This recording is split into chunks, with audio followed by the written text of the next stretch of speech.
سب جانتے ہیں، یا آپ اپنی توہین نہ سمجھیے گا کہ عموماً سمجھا جاتا ہے کہ کراچی میں غریبوں کا علاقہ کورنگی ہے۔ پہلی بات تو یہ یاد رکھیے کہ غریب ہونا کوئی ذلت کی بات نہیں ہے۔ یہ میں نے انچولی کی مجلسوں میں بھی کہا تھا، غریب ہونا کوئی ذلت کی بات نہیں ہے، ذلت کی بات ہے بے کردار ہونا۔ اصل جو انسانی دولت ہے نا وہ کردار ہے۔ کردار وہ دولت ہے جو چوری نہیں کیا جا سکتا۔ باقی تو آپ روپے، پیسے، سونا چاندی لا کے جمع کر لیں، خدا نخواستہ کسی بھی وقت کوئی چور آ کے چوری کر سکتا ہے، ڈکیتی ہو سکتی ہے، چوری ہو سکتی ہے، وہ مال آپ کے پاس نہیں رہ جائے گا۔ کردار وہ دولت ہے اور علم وہ دولت ہے جسے ہم لوگ ادبی تعبیر میں کہتے ہیں دولت بیدار۔ یہ سنی ہے ترکیب؟ پرانے اساتذہ کا جب کلام پڑھیں گے، اسی لیے میں کلاسیکی لٹریچر کے مطالعے پہ زور دیتا ہوں، تو اس میں ایک ترکیب آتی ہے دولت بیدار۔ بیدار یعنی جاگتا ہوا یا جاگتی ہوئی۔ تو دولت کون سی ہے؟ جو جاگتی ہوئی دولت ہو۔ چور چوری کرتا ہے تب جب آپ سو جاتے ہیں یا غافل ہو جاتے ہیں۔ اگر دولت خود جاگتی ہوئی ہو تو کون چوری کر سکتا ہے؟ یہ تو لفظی رعایت سے میں نے بات کہی دی، یہ تو صرف لفظی رعایت سے بات کہہ دی میں نے۔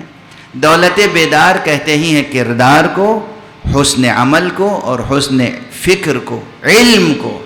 علم ہے دولت بیدار، ایمان ہے دولت بیدار، کردار ہے دولت بیدار۔ تو اگر کردار ہے آپ کے پاس تو دنیا میں کوئی آپ کو حقیر یا ذلیل نعوذ باللہ نہیں سمجھ سکتا۔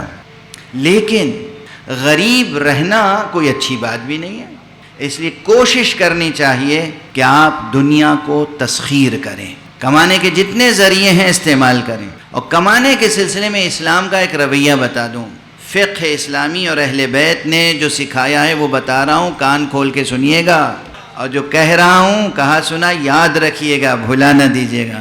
ہمارے یہاں جو کلچر ہے ایک عرصے سے، اس میں سب سے پہلے بچوں کو تیار کرتے ہیں ملازمت کے لیے، سروس ملازمت، سروس ملازمت، اور سب سے بڑی فکر یہ ہوتی ہے کوئی سرکاری ملازمت مل جائے۔ یہ فکر بنیادی طور پر غلط ہے، اسے کھرچ کھرچ کے دل سے، دماغ سے نکال دیجئے، مٹا دیجئے۔ احادیث معصومین کی پڑھیے جو معاش کے سلسلے میں ہے، کتاب المتاجر، کتاب المکاسب اور اس کے متعلقہ جو ابواب ہیں، احادیث پڑھیں۔ معصومین نے بہت ہدایتیں دی ہیں روزی روٹی کے مسئلے پر، امور معاش پر، اس میں سب سے زیادہ زور دیا ہے تجارت پر۔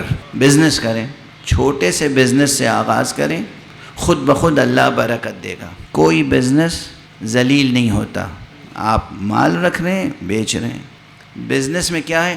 آپ کی خودی آزاد ہے، آپ آزاد ہیں، آپ آزاد ہیں۔ یہ علت وہ ہے، یہ کیوں؟ یہ معصوم نے خود بتایا ہے، کہا جب تم اپنی محنت یا اپنا وقت فروخت کر دیتے ہو، کسی کے یہاں ملازمت کرتے ہو، تو تم گویا غلام ہو جاتے ہو، تمہاری آزادی سلب ہو جاتی ہے۔ اس لیے تم تجارت کرو پہلی بات، یا پھر زراعت کرو۔ زمین ہے، زراعت کرو۔ ہزاروں چیزیں زراعت کی ہیں، طرح طرح کے نئے نئے طریقے زراعت کے پیدا ہو گئے ہیں۔ زراعت کریں، تجارت کریں۔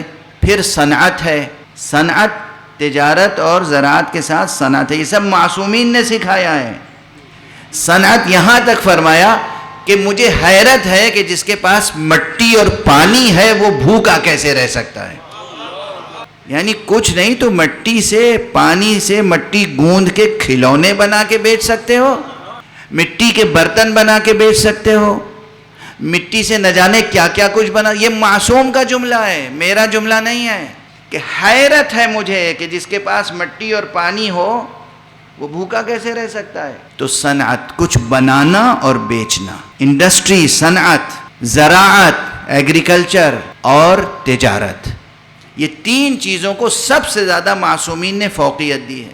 چوتھی اور آخری منزل پر کہا کہ اگر کچھ نہ کر سکو اور قوت لا یموت، قوت لا یموت یعنی جینے کے لیے کچھ ضروری ہو تو پھر جاؤ کسی کے ملازمت کر لو، کوئی حرج نہیں ہے۔ یاد رہے گی یہ بات، آخر تک پہنچ رہی ہے بات، ہماری مائیں بہنیں سن رہی ہیں، جوان بچے سب سن رہے ہیں نا، والدین سن رہے ہیں۔ اب ذہنوں کی تربیت کیسے کریں گے آپ؟ روز اول سے سروس کی بات سوچیں گے بھی نہیں. اس فقیر کی بات یاد رکھنا، اگر یاد رکھ لی یہ بات تو اسی معاشرے میں دیکھیے گا کیسا انقلاب آتا ہے. سروس کی فکر ہی نکال دیجیے دل دماغ سے. یہ رونا ہی چھوڑ دیجیے کہ یہ حکومت ایسی آئی ہے کسی کو نوکری نہیں دیتی. ارے حکومت نوکری دے یا نہ دے، آپ کو تجارت کرنی ہے. ہزاروں، زمین تا آسمان، کروڑوں ذریعے ہیں روزی روٹی کمانے کے. کتنی قسم کی تجارتیں ہو سکتی ہیں.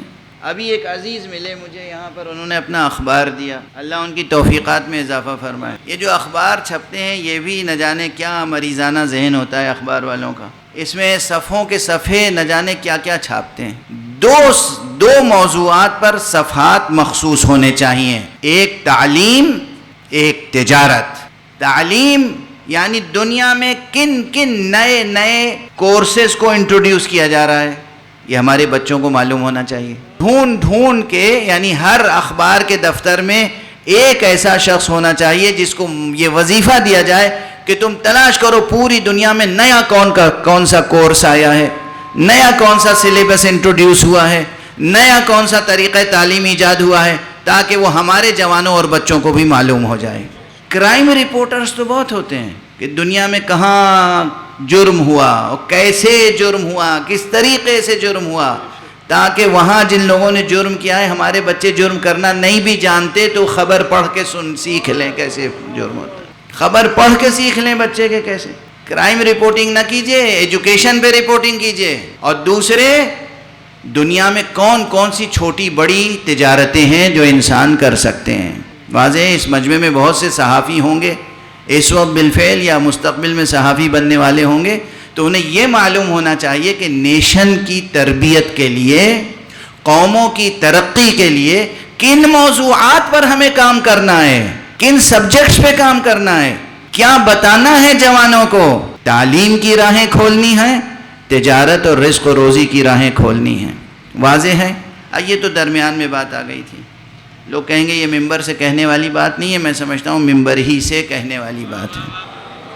اب یہ بات میں نے عرض کیوں کی اور مناسبت کیا تھی درمیان میں، تعلق کیا ہے اس آیت سے. اس آیت نے کہا وَجَاهَدُوا بِأَمْوَالِهِمْ، اور وہ ہیں پکے سچے مومن مسلمان جو اپنے مال سے بھی جہاد کرتے ہیں. اور مال ہوگا نہیں تو جہاد کیسے کریں گے؟ اس لیے اللہ کی خاطر قربتاً اللہ مال کمانا بھی جہاد ہے. صرف یہ نہیں کہ آپ نے کما لیا، بہت پیسہ ہے آپ کے پاس، اب اس پیسے کو اللہ کی راہ میں خرچ کرنا جہاد ہے. نہیں، مال کمانا بھی جہاد ہے. اسی لیے معصوم کی حدیث ہے، یہ حدیث نہ سنی ہوگی، شاید کسی نے سنائی نہ ہو آپ کو. اس لیے معصوم نے کہا اگر کوئی شخص اپنے رزق حلال کے لیے جد و جہد کرتا ہوا مر جائے تو وہ بھی شہید مرتا ہے. اپنے قد یمین سے، قوت بازو سے، اپنی فہم سے، اپنی فراست سے، اپنا پسینہ بہا کر، تجارت کر کے، زراعت کر کے، صنعت و حرفت کے ذریعے سے. اور کتنے فنون ہیں، کتنے آرٹس ہیں کہ جو آپ گھر بیٹھے ان کے ذریعے سے کما سکتے ہیں بغیر کسی کے ملازم ہوئے.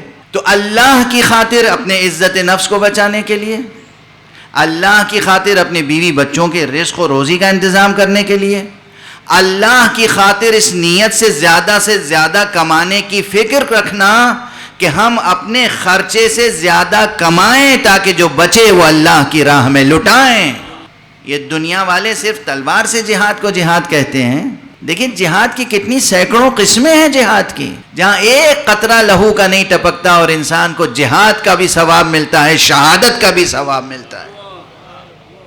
یہ ہے دین. خالی عوام الناس کو، جاہلوں کو اور فقیروں کو، محتاجوں کو، مفلسوں کو، جسے کہتے ہیں کہ ان کا برین واش کر کے ان کے ہاتھ میں اسلحہ دے دینا اور کہنا کہ اللہ کی راہ میں جہاد کیجئے، یہ ظلم ہے امت پر. سینکڑوں ہزاروں طریقے جہاد کے ہیں جہاں خون کا ایک قطرہ نہیں ٹپکتا اور اللہ جہاد کا بھی ثواب دیتا ہے اور شہادت کا بھی ثواب دیتا ہے. وَجَاهَدُوا بِأَمْوَالِهِمْ، اور وہ جو اپنے مال سے جہاد کرتے ہیں اللہ کی راہ میں وہ بھی سچے پکے مسلمان اور مومن ہوتے ہیں. اور آخری شرط یہ ہے کہ اور اپنے نفس کو اللہ کی راہ میں قربان کرتے ہیں.